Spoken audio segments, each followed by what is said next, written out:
Kami po ay magsalamat sa pagkakataon na kayo po ay magkasama-sama upang pagbulayan ang iyong banal na salita.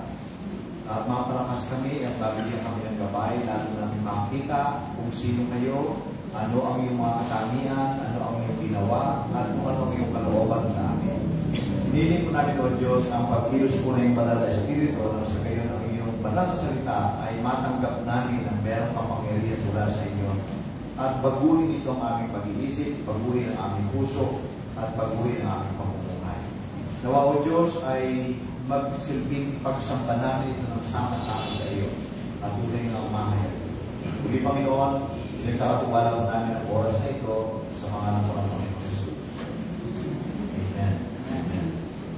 Samahan po ninyo ako at buksan namin ang ating mga Bible sa ating text sa Corinthians.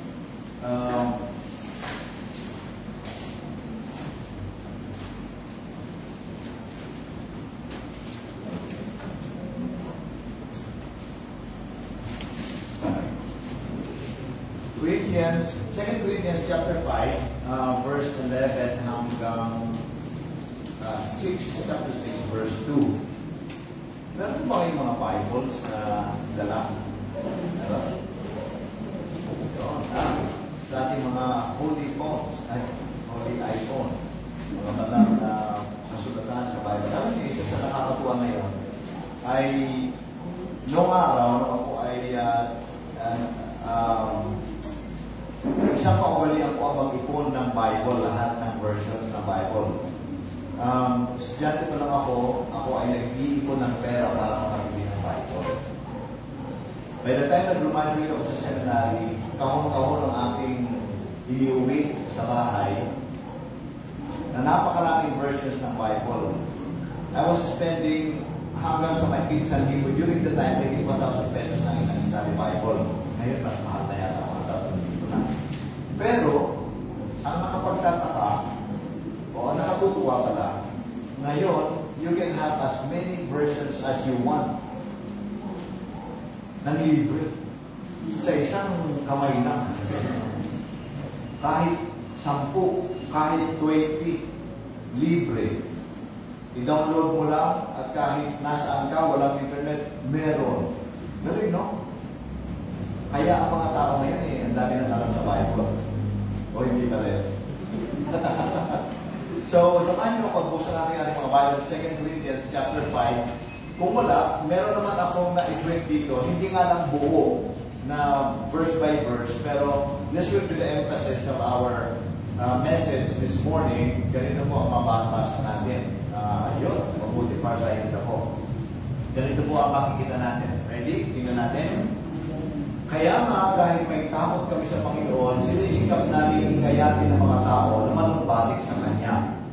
Ang pag-ibig ni Kristo ang naghahari sa amin sapagkat natitiyak namin may isang namatay para sa lahat. Kung kaya't ang lahat ay maibibilang ng patay. Namatay siya para sa lahat upang ang mga nabubuhay ngayon ay huwag nang mabuhay para sa sarili, kundi kay Kristo na namatay at muling nabuhay para sa kanila. Verse 18. Ang Diyos ang gumawa ng lahat ng ito sa pamamagitan ni Kristo. Ibinilang niya kaming mga kaibigan at hindi nakaaway at pinagkatiwalaan niya kami upang maglingkod ng gayon. Nang sa gayon, ang mga tao ay maging kaibigan rin niya. Ang ibig sabihin, sa pamamagitan ni Kristo, ang mga tao ay binilang ng Diyos na kaibigan at hindi na niya tinatanda ng kanilang mga kasalanan. At kami naman ay inatasan niya ipamalita ito. Kaya nga, kami mga sugo ni Kristo, ang Diyos mismo ang nakikiusap sa inyo sa pamamagitan namin. Kaya nakikiusap sa inyo, kami nakikiusap sa inyo alang-alang kay Kristo, makipagkasundo kayo sa Diyos. Hindi nagkasala si Kristo, ngunit alang-alang sa atin, siya ay tinuring na makasalanan upang sa pag-ikipag-isa natin sa Kanya ay maging matuwid tayo sa harap ng Diyos. Yamang kami magkakasama sa gawain ng Diyos, nakikiusap kami sa inyo na huwag ninyong sayangin ang kagandahang loob na ibinigay sa inyo ng Diyos, sapagkat sinabi niya, sa paulang panahon ay pinakinggan kita at sa araw ng pagliligtas sinakulong kita. Ngayon na ang kaukulang panahon. Ito na ang araw ng ipagliligtas. Gusto kong basahin natin sa NIV yung verse 18 for emphasis dahil ang message natin ay equal sa katotohanan ito. At nais kong sabihin sa simulan-simula na ang Diyos ay nakikipagkasundo sa tao. At yan ay ginagawa niya sa pamamagitan ni Kristo. God is reconciling the world to Himself through Christ. Yan ang mensahe natin sa umaga nito. At yan ang katotohanan na makikita natin dito sa teksto na binasa natin. God is reconciling the world to Himself through the Lord Jesus Christ. Basahin natin verse 18 sa NIV. All this is from God, who reconciled us to Himself through Jesus Christ and gave us the ministry of reconciliation. That God was reconciling the world to Himself in Christ, not counting people's sins against them. Ibig sabihin, hindi na naniningil pa ang Diyos na pagbayaran pa nila ang kanilang kasalanan. God is not counting people's sins against them because of Christ. And He, God, has committed to us the message of reconciliation. God has given us the ministry of reconciliation, and He has given us also the message of reconciliation. Therefore, verse 20, we are Christ's ambassadors, as though God were making His appeal through us. Therefore, we implore you, on Christ's behalf, be reconciled to God. Napansin yung ilang beses ginamit ng salitang reconcile or reconciliation. Ang sinasabi ni Apostle Paul, we were reconciled, God has reconciled us to Himself, and now He has given us the ministry of reconciliation and the message of reconciliation. Therefore, we implore you, be reconciled to God. At yan po ang gusto kong sabihin sa ating lahat. Again, God is reconciling the world to Himself through Christ, and our ministry is the ministry of reconciliation. Our message is the message of reconciliation. Ngayon, gusto ko tingnan natin itong katotohanan ito at i-explore natin yung sinasabi ng salita ng Panginoon. Saan nagmumula? Ano ang motivation natin? Saan tayo humuhugot ng ano ang motivation and message natin? So our motivation and message, number one, yung fear of the Lord. We have the fear of God because we know that God will judge everyone. Alam mo natin yan. God will judge everyone. Pangalawa, the love of God. Yan ang motivation natin. Yan ang pinagbubutan natin. Because we know that God also loves everyone. Amen? Tayo may tulungan sumasanayan. Does God love everyone? Amen. Mahal ng Diyos ang lahat ng tao. Mamaya I will put emphasis on that second point. Pangatlo, the mercy of God. Because we know that God is merciful, He is showing His mercy to everyone. And third, lastly, the call of God. The call of God. We know that God is calling everyone. Tinatawag ng Diyos. So, ito yung motivation natin. May takot tayo sa Diyos, alam natin ang takot sa Diyos, alam natin ang pag-ibig ng Diyos, alam natin ang habag ng Diyos at ang pagtawag ng Diyos. Kilala natin ang Diyos na makapangyarihan, makatarukan, at huhusgahan niya ang lahat. Kilala natin ang Diyos na nagpamahal at the same time, mahabagin siya at tinatawag niya. Hindi lang naaawa pero walang ginagawa. Kundi, He is actually calling people to Himself. Na parang sinasabi naman, pagkasundo na kayo sa akin, and He is using His people, He is using us. And this, mga kapatid, itong mga ito ang nagtutulak sa atin to bring people to Christ, to do personal evangelism, and share the gospel to everyone we see. Every time God gives us an opportunity, we take that opportunity and we share the gospel because of these things. So, samahan ko, tingnan natin isa-isa itong tapat na ito. The fear of God. God will bless everyone. Now, sabi ni Apostle Paul, sabi niya, kaya nga, dahil may takot kami sa Panginoon, since we know what it is to fear God, Sinisikap namin hikayatin ng mga tao na manumbalik sa Kanya. So, saan nagmumula si Apostle Paul? The fear of God. Alam namin kung sino ang Diyos. Alam namin kung paano magkaroon ng takot sa Diyos. Dahil dyan sa takot na yan, sinisikap natin na hikayatin ng mga tao, manumbalik na kayo sa Diyos. Tingnan natin ang konteksto niyan. Pag inakyat natin ang basa ng context sa inyong mga Bibles, makikita natin ito. Sa 2 Corinthians chapter 5, verse 9, ito sabi ni Apostle Paul, ang pinakananais namin ay maging kalugod-lugod sa Kanya. Maging nasa katawang lupa o maging nasa piling na niya. Sapagkat, ito ang sinasabi niya, lahat tayo ay haharap sa hukuman ni Kristo. Sino ang haharap sa hukuman ni Kristo? Lahat. Tayong lahat. Ngayon, kung alam natin na lahat tayo ay harap sa hukuman ni Kristo at tatanggap ng karampatang ganti sa lahat ng ginawa natin, mabuti man o masama, how do you feel about it? Sino po sa inyo ang napatawag na sa barangay? O walang gusto kumani? Sa principal's office kung bata pa tayo. Hindi ko pa ho nararanasan o kaya kinasuhan at kinakailangan yung i-depensa ang inyong sarili sa korte. Hindi kayo kung nagsampa ng kaso kung hindi kayong kinasuhan at kailangan yung marap sa korte. Sino nakaranas sa gano'n? Anong pakiramdam? Excited? Uy, wala. Hindi. Kung hindi ako nagkakamali, may laban kayo wala, nanininervous ito. Paano kung alam na alam ninyo, kayo talaga ay culprit, talagang kayo may kasalanan. And everybody knows na ikaw ay may kasalanan. Alam mo, at alam mo na alam ng judge, at alam mo na alam ng mga lawyers, alam ng lahat na merong guilty ka, tapos sa harap ka. How would you feel about it? Ganyan ang sitwasyon natin sa harapan ng Diyos. Alam natin na guilty tayo. At ang masama nito, alam na alam ng judge na guilty tayo. Kaya sabi niya po sa Pablo, we know what it is to fear God. Alam natin, nakakatakot ito.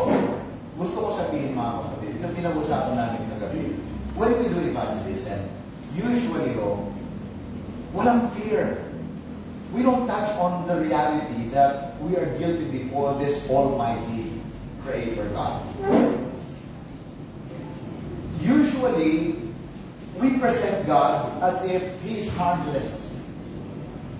And hindi lamang siya harmless, He's eager to give whatever you want from Him. So we present God na hindi dapat katakutan, kundi Diyos na lumapit ka na sa Kanya and whatever problem you have will be solved. Diba? May mag-statement tayo na, naku, hawakan mo naman, bagsakan ng negosyo mo, lumapit ka sa Panginoon, i-bless niya ang negosyo. O, nag-away kayo ng misis mo, may mga anak mo, naku, pag lumapit ka sa Panginoon, you will live a happy married life. Magkakasundo kayo, yung mister mo, magpapagay ng Panginoon, lapit sa Panginoon, and you will enjoy your life. O kaya naman, may sakit ka, mawawa ka, lumapit ka sa Panginoon, pagkabalingin ka nito.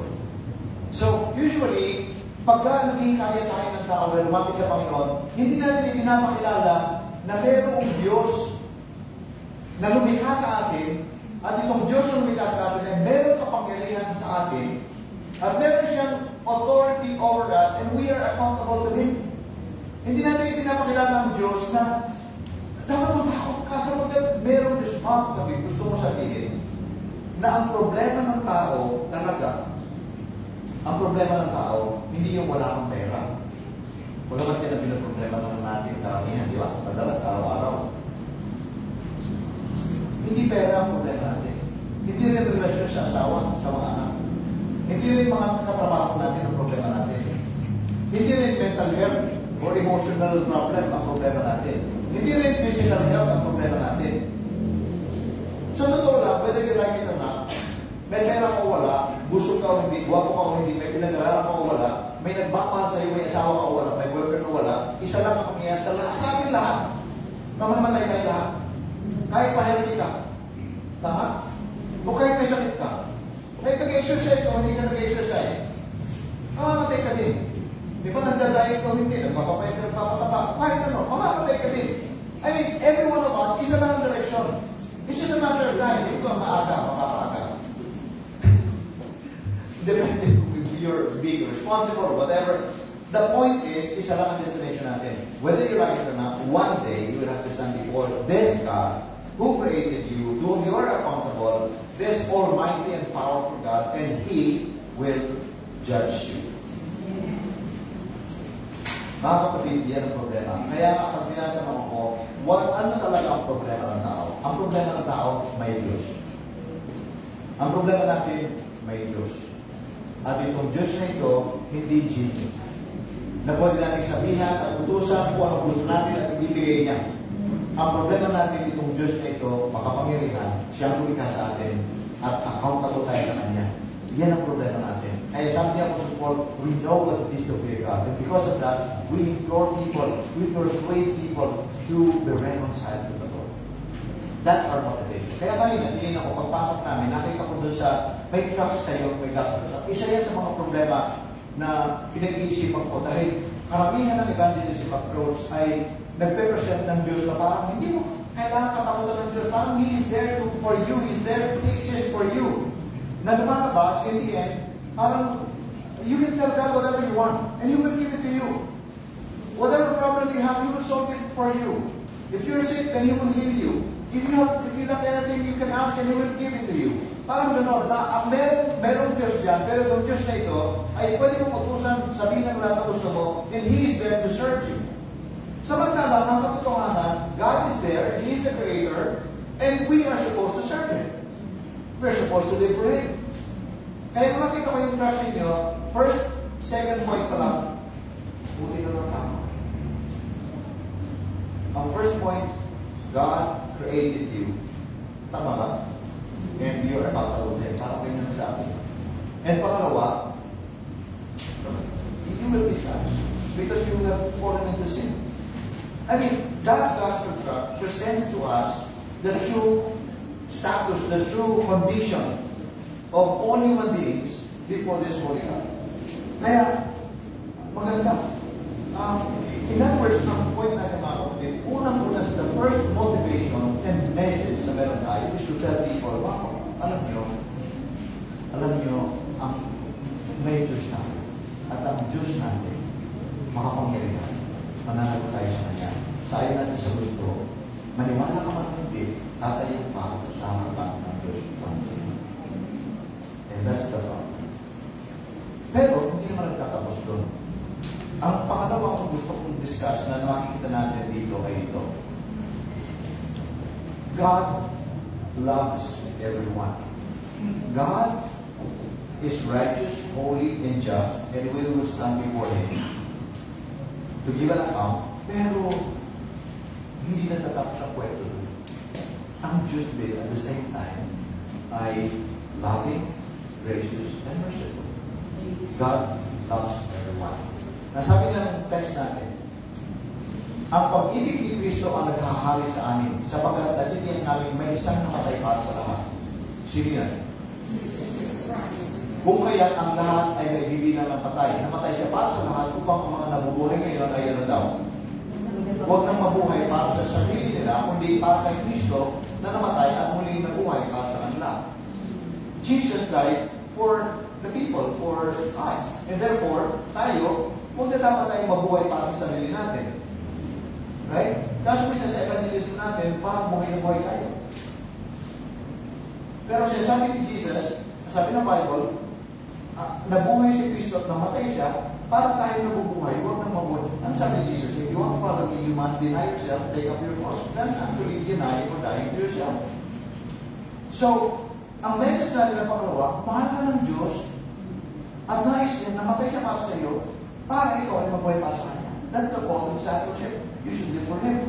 Pero let's go back, tingnan natin, mahal tayo ng Diyos, namatay siya para sa lahat. Ewan ko kung dumating na dito sa inyo, ang persuasion that God did not actually die for all people. That God only died for a selected few. Parang namatay siya for a number of people na pinili niya before the creation of the world, and He died only for them, not for everyone. as much as I respect different theological positions, hindi ko kaya tanggapin talaga ito. At sinasabi ko honestly sa mga kaibigan ko na I believe that Jesus died for all people. And I think that's what I read in the Bible. Ganon din ba nababasa ninyo? At least yung mga nandito mo. Nababasa. Do you believe that Jesus died for all? Yes. Sabi niyo ba? Let's talk. Gusto mo ipagpipakita sa atin ito? Ang simple reading of that text nagsasabi na may isang namatay para sa lahat. Ano yun? I assume sa lahat ng tao. Verse 15, namatay siya para sa lahat upang ang mga nagbuhay kayo, huwag nang magbuhay para sa sarili, kundi para sa akin. Hindi yan for all. I mean, ang lahat, all, means all. Ito yung motivation natin. Pinatunayan ng Diyos ang kanyang pag-ibig sa atin ng mamatay si Kristo para sa atin na tayo makasalanan pa. Nabasa niyo yan? Amen. So, ibig sabihin, why did Jesus die on the cross? Because He loves us. Isa pa, dito natin nalalaman ang pag-ibig. Inialay ni Kristo ang kanyang buhay para sa atin. That's love. God, you cannot question the love of God because there's a proof. Merong krus. At yung krus na yan ang nagpapahayag so loud na sinasabi niya, I love you, I died for you, I was born to die for you because I love you. That's the demonstration of God's love for us. Now, ang sabi niya po sa Paul, we are convinced that Jesus died for all. Few verses lang, no? Along this line. Ito ang sabi ng text natin, other parts of the scriptures that would support yung text, sinasabi ng text natin, that we are convinced. Words ni Apostle Paul yan, yung naka-blue na yan. We are convinced that Jesus died for all. The same author, si Apostle Paul din, ang nagsasabi. Sabi niya, una sa lahat, pinapakiusa kong ilulog ninyo sa Diyos ang inyong mga kahilingan, panalangin, pagsamo, at pasasalamat para kanino daw? Para sa lahat ng tao. Okay, so you pray for all people. And then, you pray for all people. Yeah.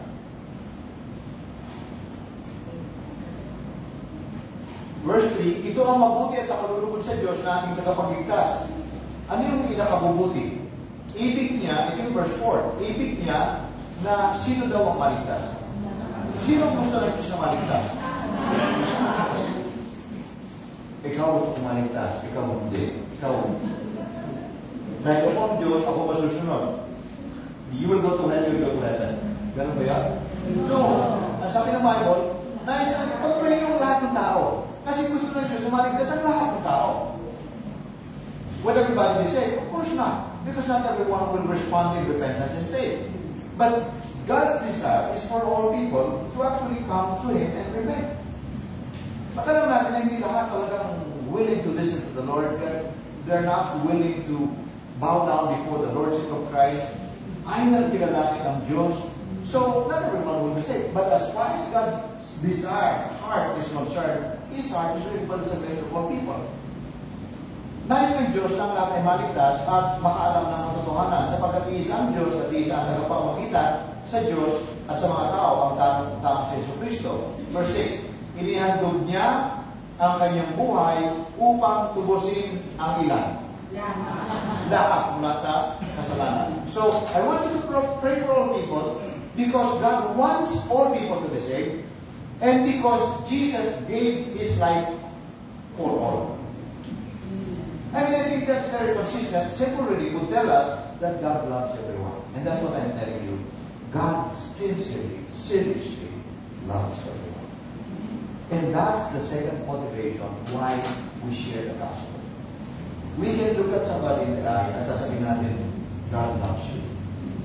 Mahal ka ng Diyos. And Jesus actually died for you. Now, if you don't believe that Jesus died for all people, you may say,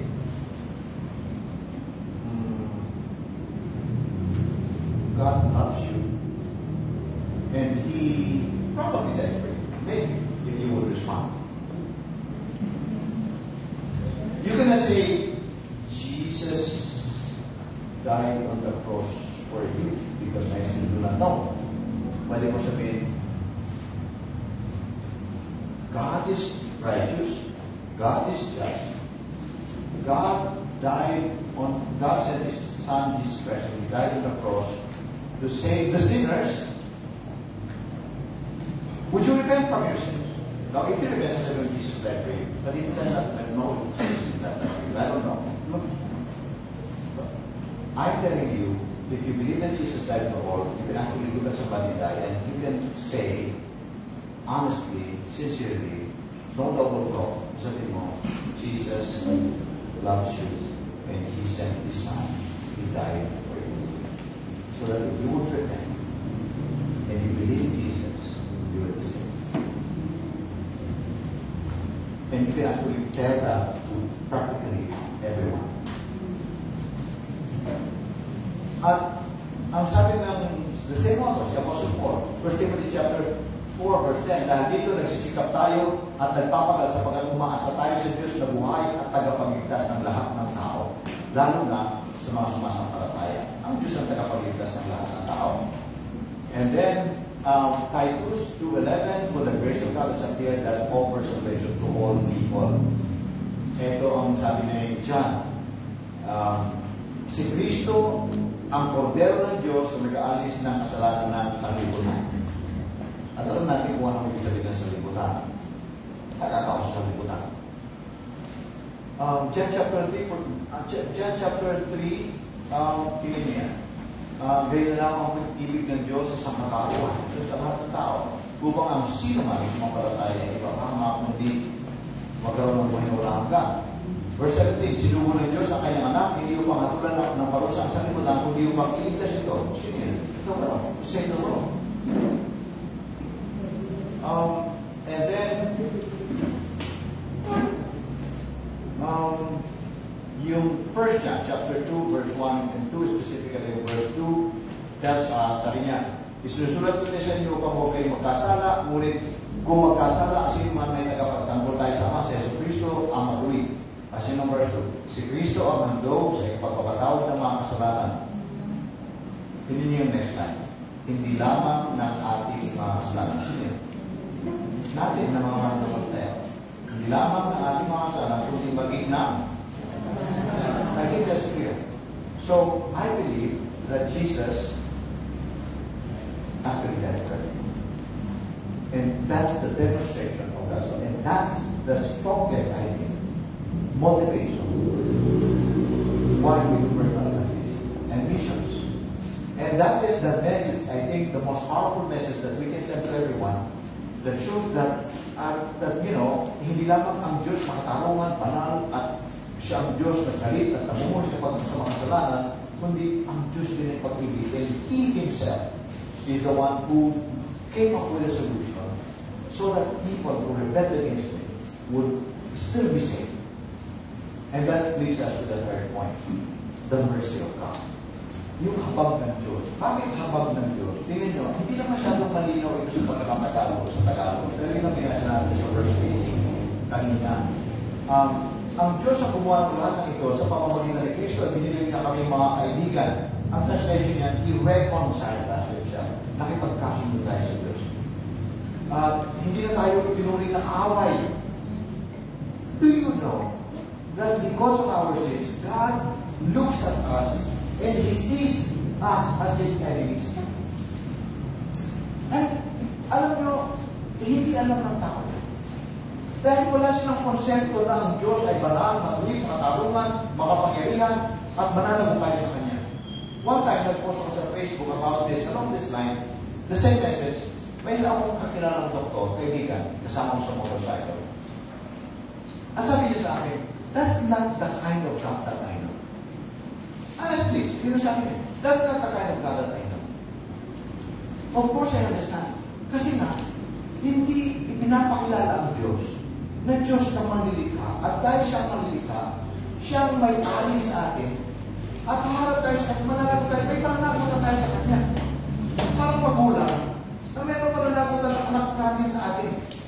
Hindi siya yung tipong dahil siya anak natin, obligado tayo gawin ang lahat ng gusto niya, utusan tayo sa lahat ng gusto niya o ano, Daddy o may Panginoon, magtatrabaho kung bantay mong bahay. Yun ang nasabi ko sa akin. That's all.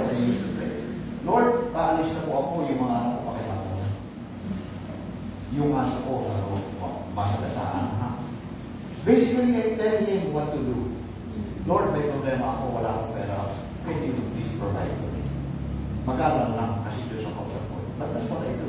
I tell him everything that I need, and I expect him to provide everything I want. And then when something bad happens, I ask, why? Bakit, Panginoon? Na parang bang, who's accountable to who? What happens is, I make God accountable to me. Everything good should happen to me. Pagka may nangyari masama, I question him. Nagkasakitan ako. One time, nagkasakitan ako. Sabay pa. Maliliit pa sila. Nasa naglalako ako sa hospital. Nasama ng pakiramdam ko. Sama ng loob ko. Kasi, alam mo, pag may sakit ng pumarap sa buhay, ikaw, mantingin mo lahat. Ikaw ang pinakakawawa sa lahat ng tao. Lahat na naglalakad, mabuti pa sila walang sakit. Ako may sakit. Di ba ganun ang pakiramdam natin? Nakita kang naglalakad doon, buti pa siya. Yung anak niya wala sakit. Yung anak ko nasa hospital. When I was in that situation, I was asking the Lord, Lord, bakit? Basta ba ko? Nagsiserve ako sa'yo. Why did you allow this to happen? What did I do? What was I doing? Ano kong ginagawa ko? I'm holding that accountable to me. Do I have the right to hold that accountable to me? Is he accountable to anybody? Does he need to explain himself to anyone? Or is the other way around? Who's accountable to? Alam niyo, yan ang isa sa malaking problema natin. Pero alam mo ang Diyos, accountable talaga tayo ng Diyos. Kaaway tayo ng Diyos. Galit ang Diyos dahil. Can you imagine, this God who is so powerful, who is eternal, and according to His will, He created us from the dust. From the dust. And He breathed the breath of life. Hiningahan niya tayo. We came alive. Nabuhay tayo. At sabi ng Panginoon, He did not just create us, He created all these things that we see in this world. For whom? For us. Lahat pwede mo kainin. Ikaw magbigay ng pangalan sa lahat ng nilikha mo. Ito, you take care of the garden. Bakit ang garden mo mahirap alagaan during those times? May mga weeds ba? Wala mga weeds. Hindi ko alam kung anong gagawin niya doon. He was like God. He was the God, but He was like God. His authority to manage all God's creation. Ang sabi naman, you can eat everything except for, kalahin mo naman, you can do everything and eat everything except, yung except pang ginawa. This God, whom God, the powerful God, created, at sinabi ng Panginoon, eto lahat, everything is provided, you're free, ganito, and hindi lamang, binigyan ko ng misis. At pagkatapos sa don't except for this one.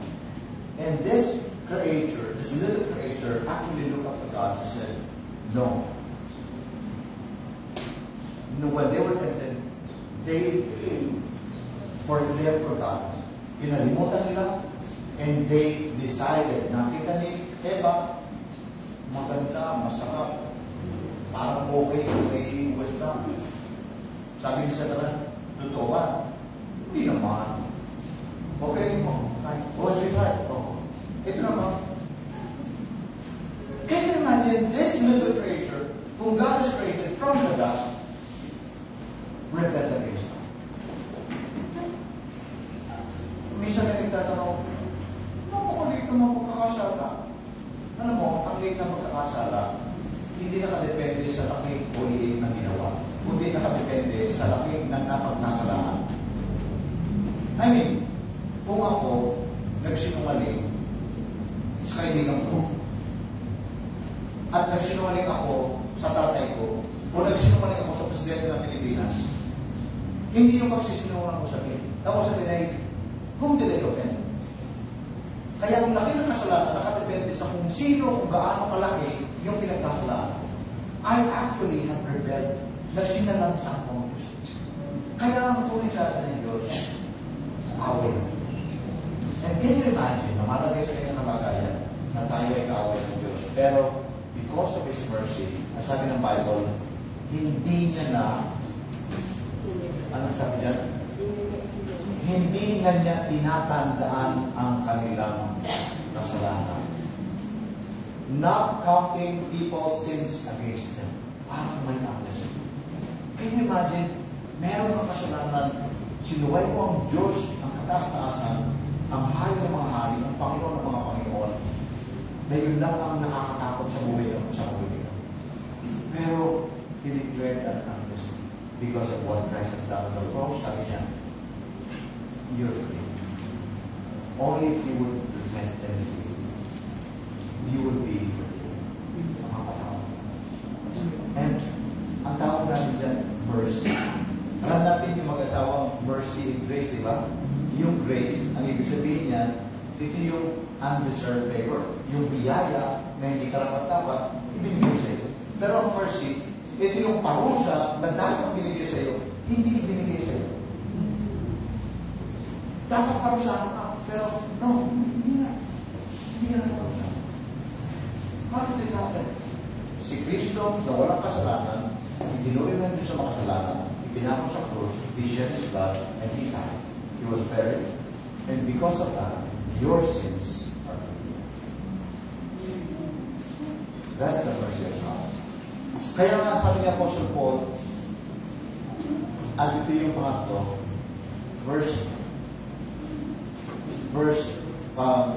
last point, because of the mercy of God, God is actually calling us to Himself. Tinatawag na tayo. Tinatawag tayo.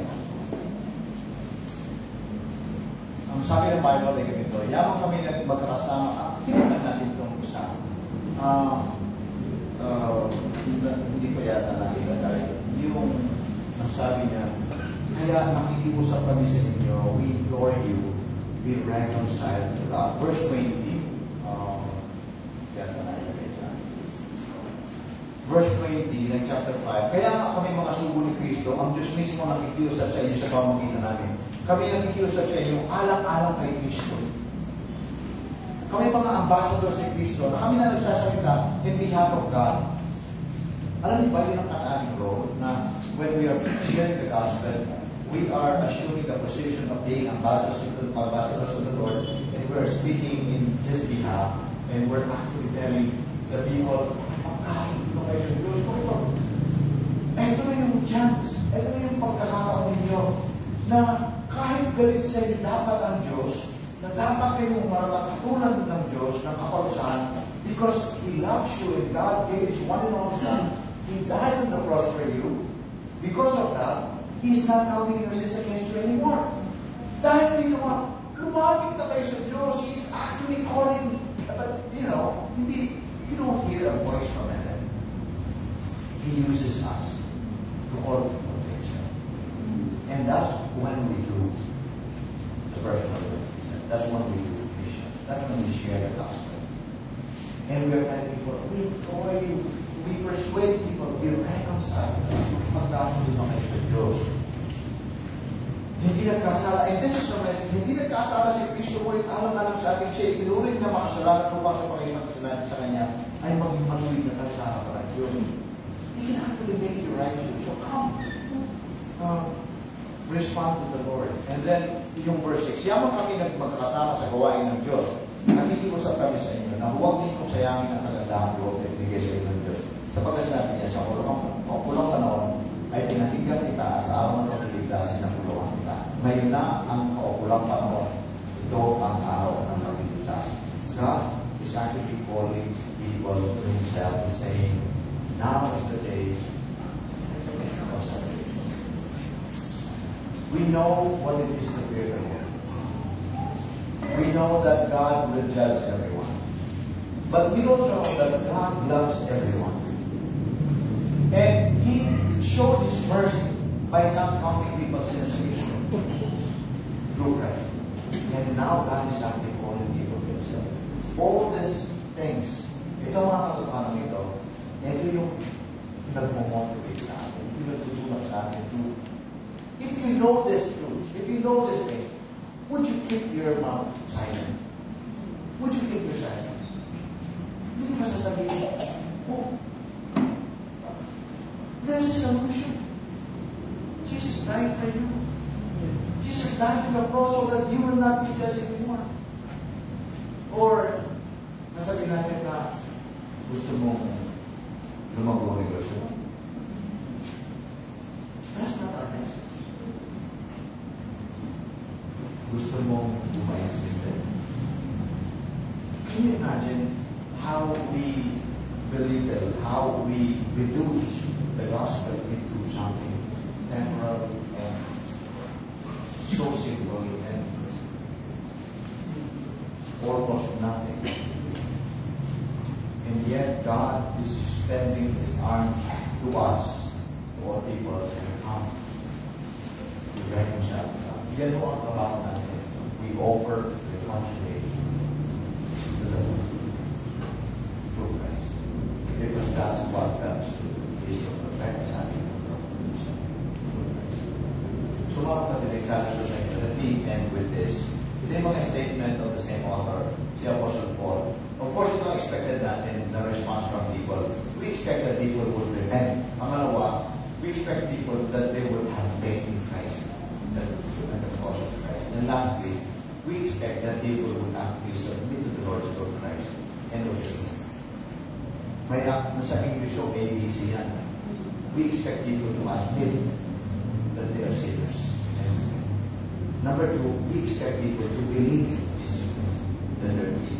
Number three, we expect people that they will commit themselves to following the Lord Jesus Christ.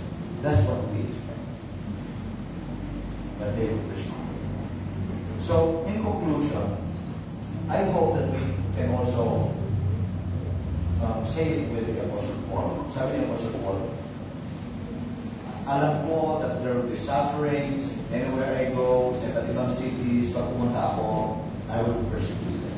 Pero sabi ni Apostle Paul, subalit walang kagad sa akin ang aking buhay, magawa ko lang ang aking tungkulin at matapos ang gawain tinanggap ko mula sa Panginoon Jesus, ang pagpapahayag ng mabuting balita tungkol sa kagandahan ko ng Diyos. I don't care.